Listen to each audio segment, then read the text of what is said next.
Hey everybody, welcome back to my channel. It's Jonathan and I am back with another video, and today I am going to be doing my reading wrap up for the month of January.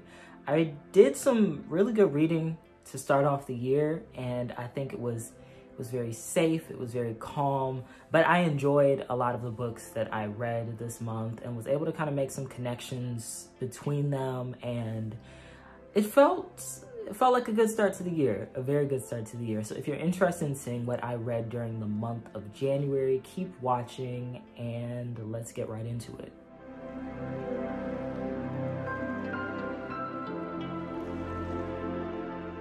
So I read 6 books during the month of January, and I read 2 of them were YA, 2 of them I would consider classics, and then 2 of them kind of are on complete opposite ends of the spectrum, but nonetheless were extremely interesting. So I think I'm going to start with the 2 YA novels that I read during the month of January.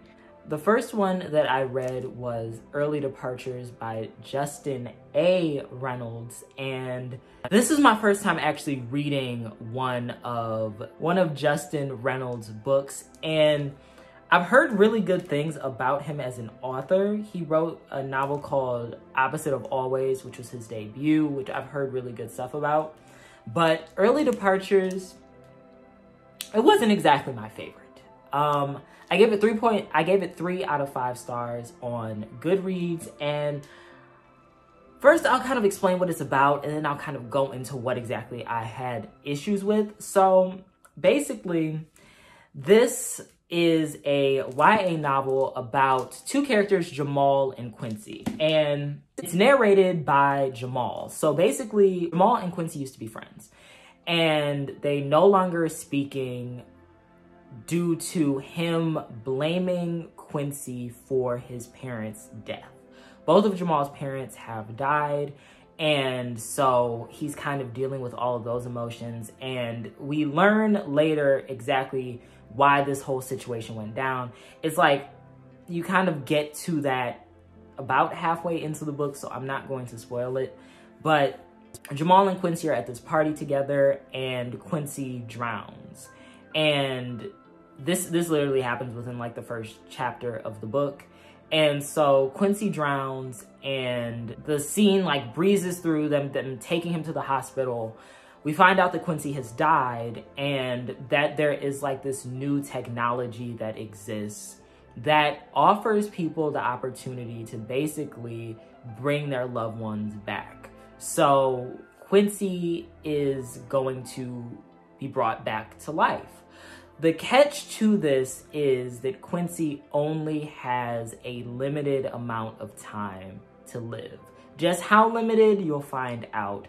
But we sort of get to this whole plot point where Jamal is trying to restore his friendship with Quincy and kind of deal with all of the issues that he had while also dealing with his parents' death, with this ultimate lesson of really how do you let pain and grudges and grief go? Like, how do you move on from all of these different emotions? And so I thought that part of it was really great. When you're talking about grief and YA lit, there are so many young people that have lost parents, that are dealing with a lot of grief, the loss of friends, the loss of family members at a very young age. So I'm always down for tackling the topic of grief. And also the concept was really cool. This idea that you can bring people back. You know, it's something that is kind of creepy. It's to some people, it's very like dystopian-ish almost in a way. Interestingly enough, I was watching Altered Carbon sort of around the time that I was reading this book. So it was interesting. But one thing that I really feel about this was a lot of it felt very rushed. But it was rushed for a book that is 470 pages. So an almost 500-page book, and it felt like not a lot was explained.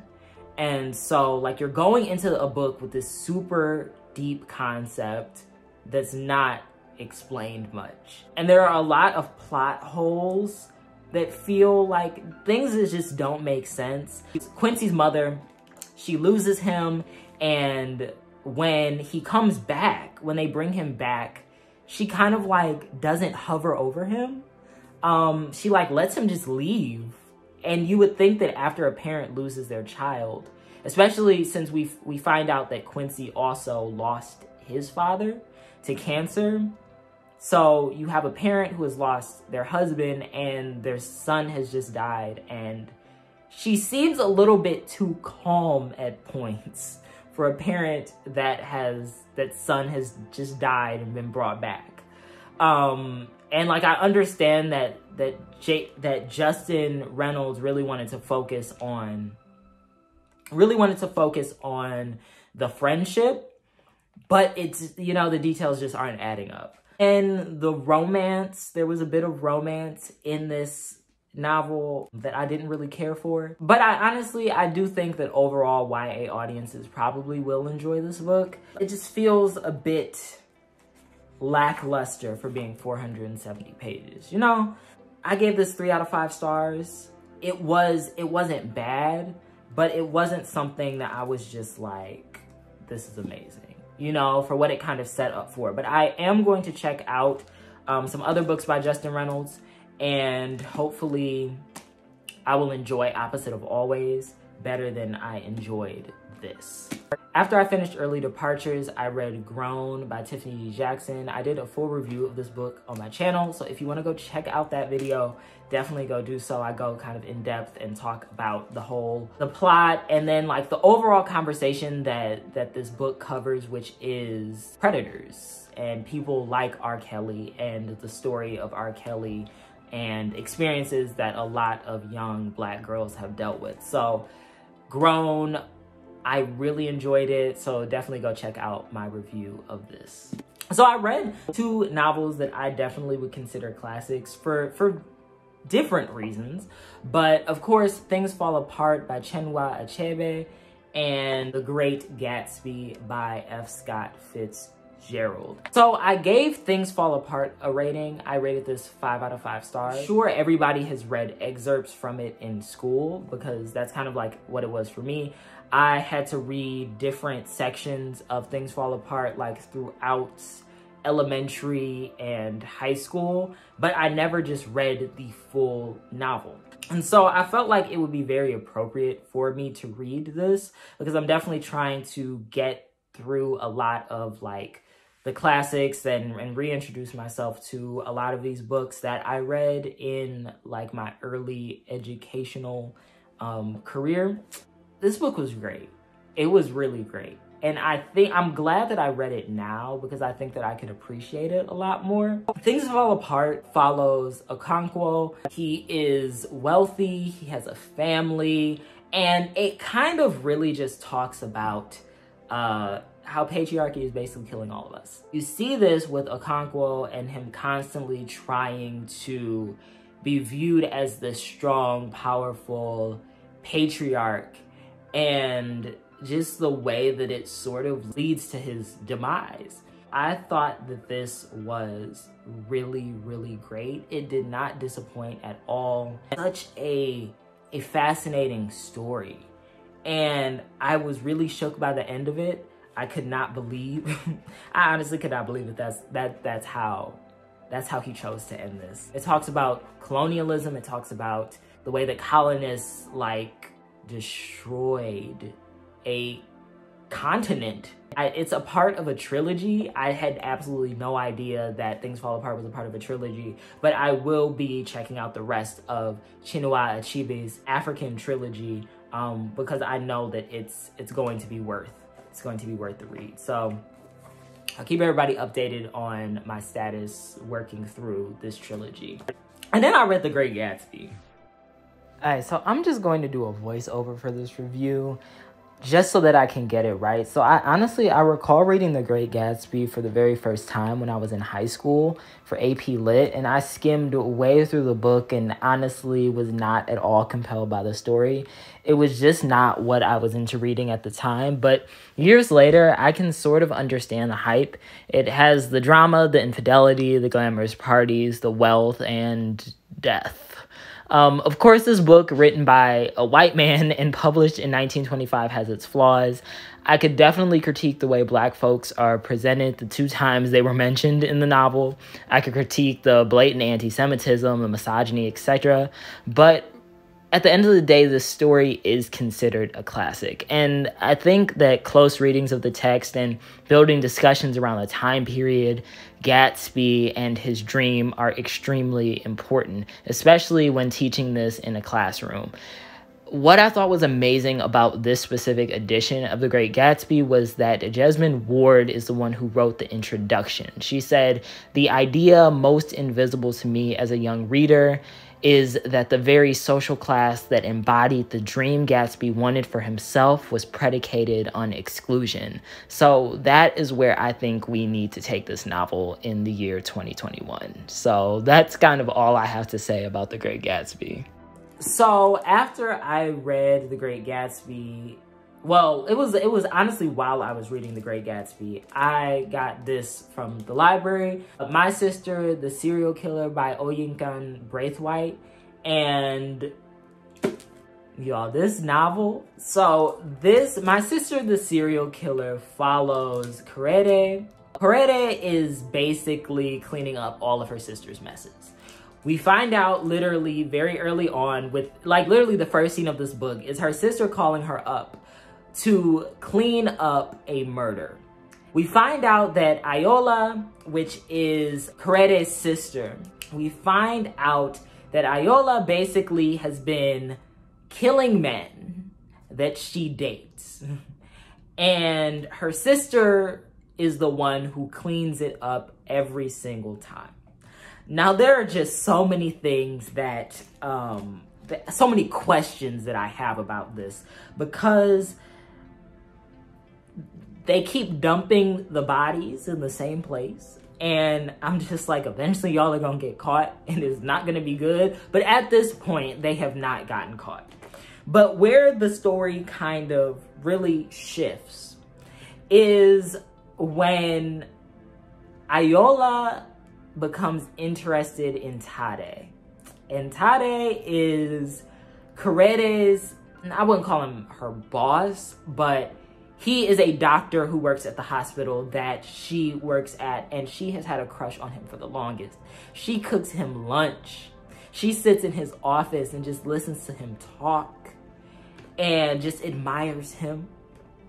And I was rooting for this relationship, but Ayola swoops in, just captures the attention of this very weak-minded man. And so that is kind of where the story just really gets very juicy. But I read this right after I read Things Fall Apart, and I think that they would be really good texts to kind of pair with each other, like reading them like with each other, because of how patriarchy plays a role in My Sister, the Serial Killer. Korede and Ayola have this very complicated relationship because Korede will literally do anything for her sister, but she doesn't necessarily like her. And you have to read it to really like get into it. But one thing that I really would suggest is, this was the January book pick for Jules's Ssvg book club, Smart Brown Girl book club. And she did a live with two Nigerian influencers, and they kind of like talked about it, and like they did a part 1 and a part 2 based on the themes of the novel. And I would encourage everybody to check those out, because they would definitely be able to articulate this novel and the different themes and what was going on a lot better than me. So definitely go check that out. But this is worth the read. This is really worth the read. It's wild. It's really wild. That's all I can say. And then where I kind of wrapped up January was with an Elin Harris novel. And if you've been watching my videos, you know Elin Harris. Elin Harris is the author that I read when I really just kind of need to calm down and I need to just relax. And I Say a Little Prayer. Say a Little Prayer was entertaining. But as always, I kind of have to critique Elin Harris a little bit. So this was written in 2006. So that is 15 years ago. And this main character, I just really couldn't jive with. Now, what I will say about Elin Harris is he writes Black queer men. Realistically. Problematic, but realistically. I know people like Chauncey. So Chauncey owns like this cute boy card company. Basically, he creates like these cards that have like attractive men on them, and like he hires models to do this. It's very similar to Basketball Jones. Is it Basketball Jones? I think it's Basketball Jones. It's very similar to the concept of another Elin Harris novel that came out after this, but Chauncey is trash as a person. So this novel was very, I mean, I guess based on the title, it makes sense. It was very heavy on like the religion side, which definitely served a purpose for the plot. But Chauncey is just mad judgmental. So it kind of just completely contradicts how religious he is. Because not only does he own this car company, but he wants to be a singer.